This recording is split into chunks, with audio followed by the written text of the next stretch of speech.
Hey there! In this video, I'll show you how to run Python on VS Code step by step. First, you'll need to install the Python extension. Click on the extensions icon in the activity bar on the left side of VS Code. It looks like 4 squares. You can also press Ctrl-Shift-X on Windows or Linux, or Shift-Command-X on Mac. The extensions view opens, showing a list of available extensions. At the top of that panel, you'll see a search box. Type Python in there. A list of Python extensions appears. Look for the one provided by Microsoft. It'll say Mrs. Python.python as the publisher. Click the Install button on that extension. The button shows installation progress, then typically shows settings, options, or a gear icon when it's done. Next, create a Python file. Go to File in the top menu bar and click New File, or click New File on the Welcome page if you see it, then select Python File. A blank Editor tab opens. Now save the file by pressing Ctrl-S and make sure to add .py at the end of the file name, for example, hello.py.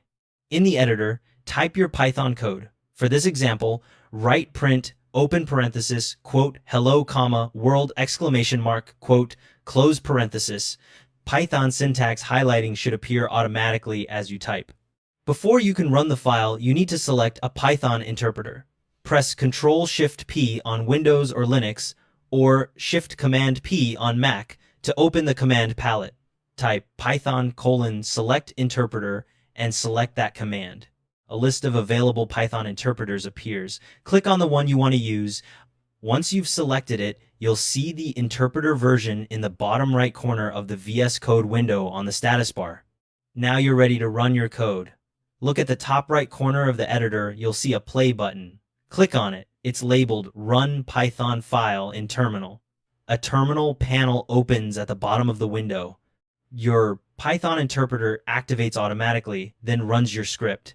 The output appears in that terminal. In this case, you'll see hello, world printed out. If you want to test just part of your file, select one or more lines and press Shift-Enter. That runs only what you've selected. You can also right-click anywhere in the editor and select Run Then Python File in Terminal from the menu, which automatically saves the file before running it. And there you have it. Thanks for watching. Hope you found it useful.